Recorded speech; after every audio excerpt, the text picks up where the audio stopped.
Thank you for asking me to share our story, a little bit of our story with you. My name is Sister Suzanne Anglim, and I'm a daughter of charity. And I'm one of the persons in this clinic. The name of our clinic is Centro San Vicente, and we're located right on the border between Texas and Mexico. And really, we got involved with Capacitar way back, I guess, about 6 years ago. It was at the time of the drug war, as it was breaking out in Juarez, Mexico. And I would say approximately 35 to 40 of our staff shared their story with me.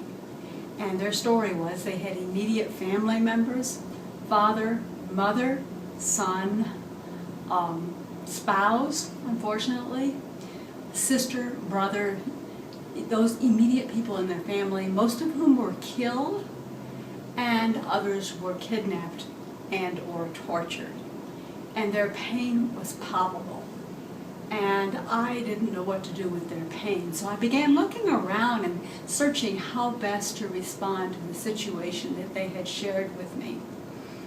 Well, what happened on the head of that was I came in contact with Capacitar and its healing techniques, first of all for ourselves and then for everybody else. We serve about 20,000 patients a year, and it's in some 60 to 70,000 patient visits. And we knew that if our staff was affected by torture, that our patients also were.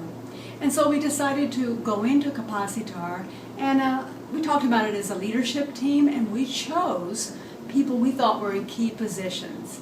People who worked with the homeless, people who worked with counseling and psychiatry, our promotoras. We had 2 promotoras involved, and they actually have hands-on patient visits. If somebody's diagnosed with a disease, a promotora walks right into the room and starts working with that patient to educate them about their disease process. We think just about all of us in our global community, in some way or another, have been adversely had some trauma in our lives. And so we became part of that healing for this area, for the borderland. I met Pat Kane, in the spring, I think about 2 years ago, and we sat in a room across the hall, and in that room we began to look at what the possibilities that we had, not only here for San Vicente, but throughout our entire community in this area. So we came forward and said we'd like to host it, and so we have hosted the first round of Capacitar for the last year and a half. And we will do it again because of its effects on us in the community and our patients. But I thought, who should we invite? So we looked at our collaborators, those people we interact with day in and day out for the health community of El Paso. And we invited some 70 of them, as a matter of fact. And we have had about, I would say roughly between 45 and 50 of those people came, and they've been part of Capacitar, and we'll finish with myself and the rest of our team this afternoon.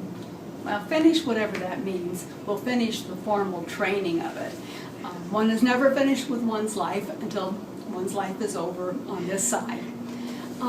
So we're very, very happy we went into this. I have met with Pat this past weekend, and we are going to send out another invitation to those 70 different collaborators that we connect with for the healing of El Paso community. I would recommend really that anyone who wants to help heal themselves, help bring healing to anybody in our global community, look into some of the practices of Capacitar. They're easy, they're simple, and they actually come from traditions of many, many people who've, I feel that we stand on their shoulders. They've lived before us, they've walked before us from a multitude of cultures in our global community. So thank you so much for asking me to share our story this afternoon.